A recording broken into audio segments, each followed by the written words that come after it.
ministerial nominees, of the president. We know the persons who appeared before you. A lot of people say they could attest to their competence. Indeed, they've worked in parliament and you've seen all of them. What else did you want to scrutinize them about, apart from all that you did yesterday or a few days ago?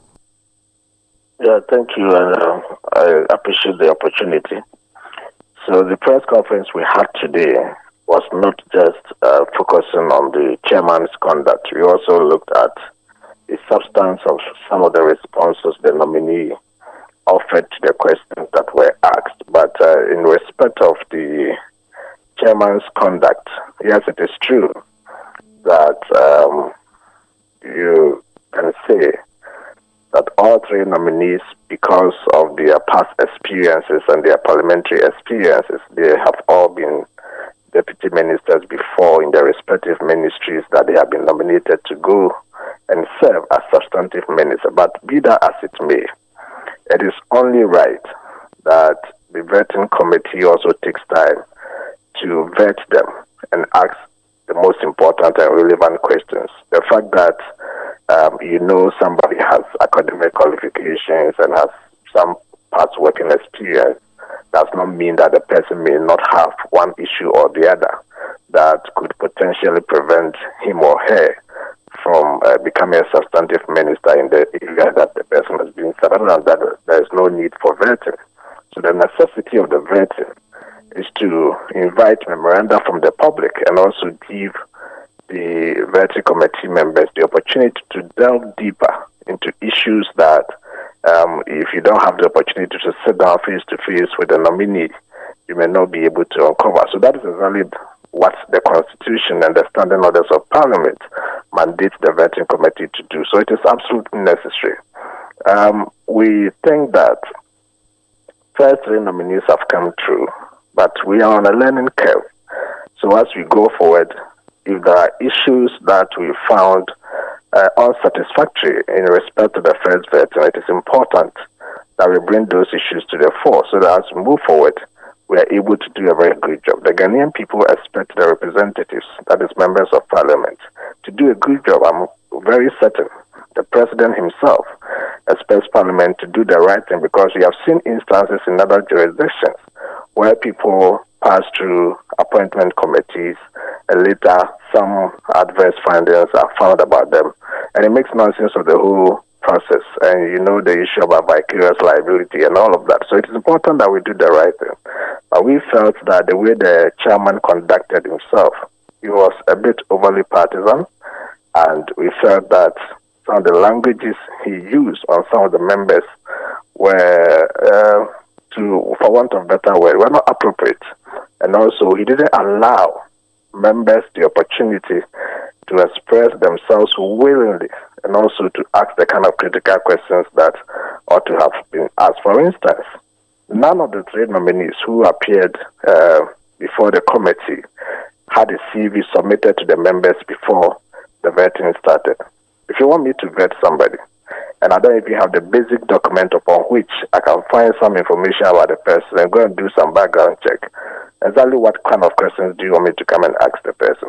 So these are shortfalls that we think that they are not so fatal, but it is important that we draw attention and going forward we correct some of these issues. That's the reason why we I see. They show about CVs, but did your leadership have the CVs, or is it a case that all minority members didn't have it and did the majority guys on the committee have it? Just to clarify. The whole thing, I think the speaker, the Right Honorable Speaker, received communication from the president on Friday, on Thursday. Friday was the only working day. The next is Saturday and Sunday. And the vetting was Monday. So in actual sense, the whole thing was rushed. There was no time for anybody to do any background check, to refer to anything. I personally, I was on the committee. I never saw any CV of any of the nominees. The other members who have told me they got CVs, said they got the CVs while they were sitting on the panel and the nominees were seated. That is when the CVs were circulated to them. At that point in time, not much can be done. You understand? So these are the limitations, and I think they can be, they can be worked on. It's not so fatal, but it's important we draw attention to some of these issues as we move forward.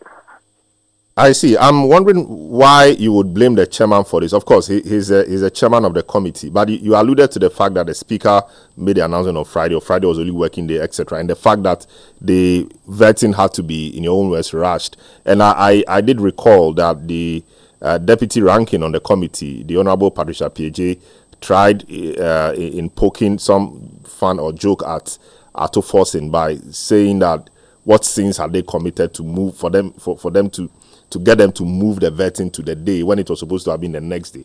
So clearly there was something else going on which was way beyond the powers of the chairman. So why do you accuse the chairman of deliberately failing to provide the nominees with the CVs ahead of time when clearly there were bigger things than him at play? Are you saying as a matter of certainty or you're guessing? Why do you want me to answer the question based on your guess? You're guessing. You don't know for certainty whether or not any was beyond the chairman's capacity. In any case, no, I'm making the point because you said that you mentioned the speaker and you said the whole thing appeared to have been rushed. And I'm also telling you that I heard we all saw Patricia PJ try to make the point about how it was moved from the day after, the following day to the day they did the vetting. And from what you were saying, it clearly means that there were some other considerations than we saw in the public. So I'm asking, why will you blame that on the chairman? The fact that the deputy ranking member openly asks about what sins they have committed to have rushed them through the process like that should obviously tell you there was a problem. Other than that, the deputy ranking, she may have been charitable to have said that in a jovial manner, but she was putting an issue across. She said that opinion, law heard her. She's a deputy ranking member.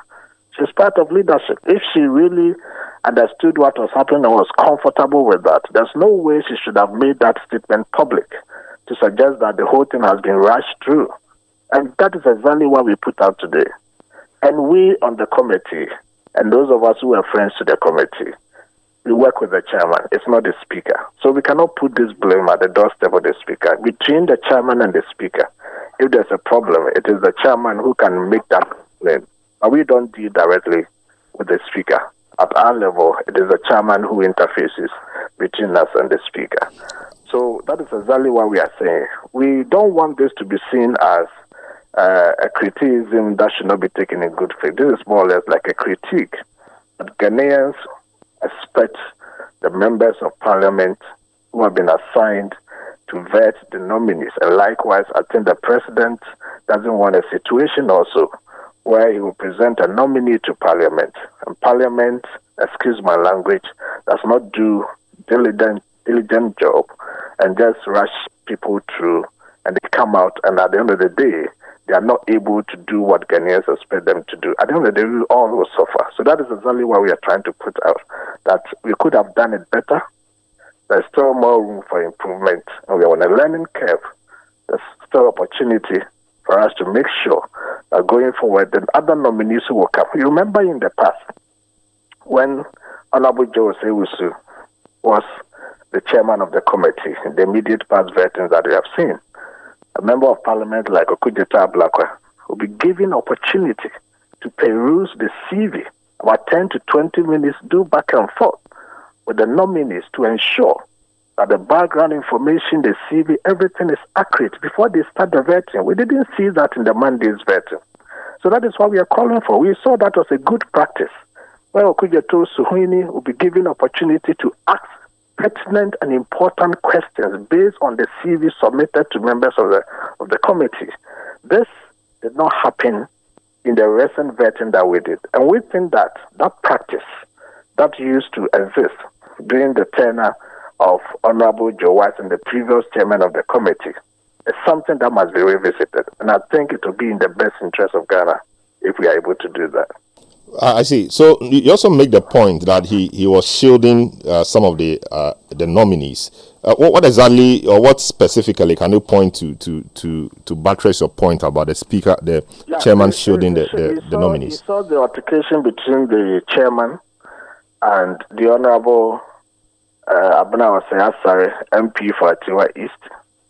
You saw how he prevented even me from asking the follow-up question. When I asked a nominee a question and the person provided an answer, and I felt that the person was economical with the truth on the answer. I mean, courtesy demands that the right thing to have done is to allow me the opportunity to do a follow-up question. He said no. He saw the issue he had with Sami Oku. He saw the issue the chairman had with MP for Tiwa West, Koko, when she started laying a preamble to the question. The chairman shut her up and said that she should go straight to the question. We are not kids. If I want to lay a very solid question, ask a very solid question, I must lay the foundation to the question. And the chairman said, no. When you do that, you are not helping the process. You see, the nominees have come in their own right and in their own capacities as people who are qualified.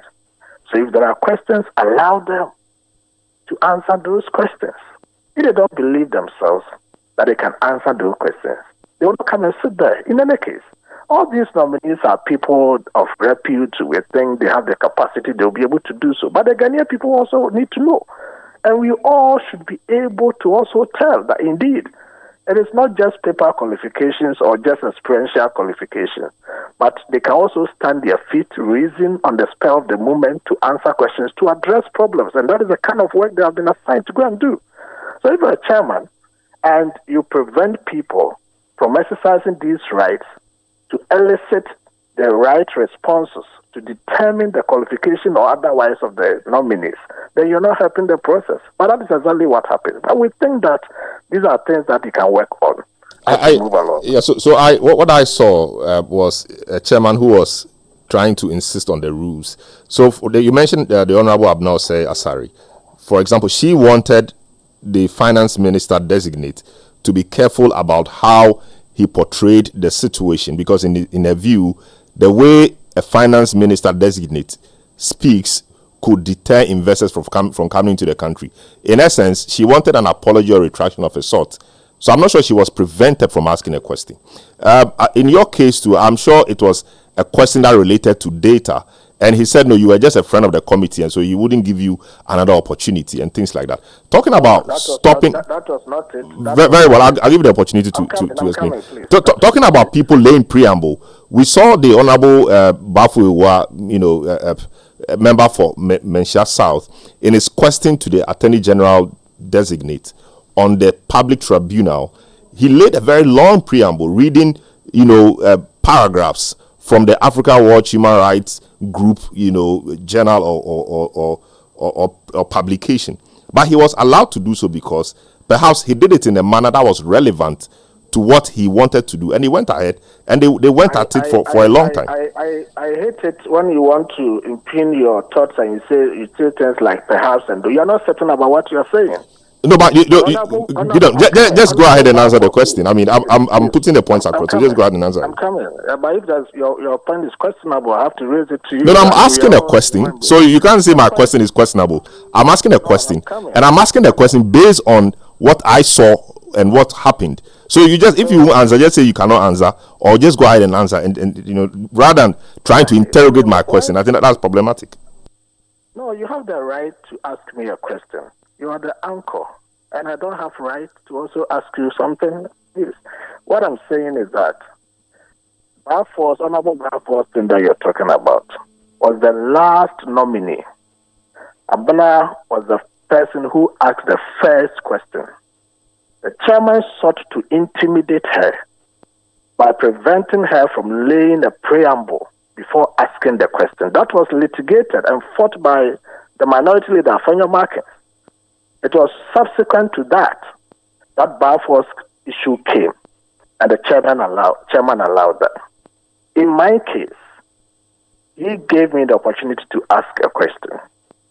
I asked a question, and I asked the nominee whether or not, in the face of the issues I have laid, he would consider apologizing.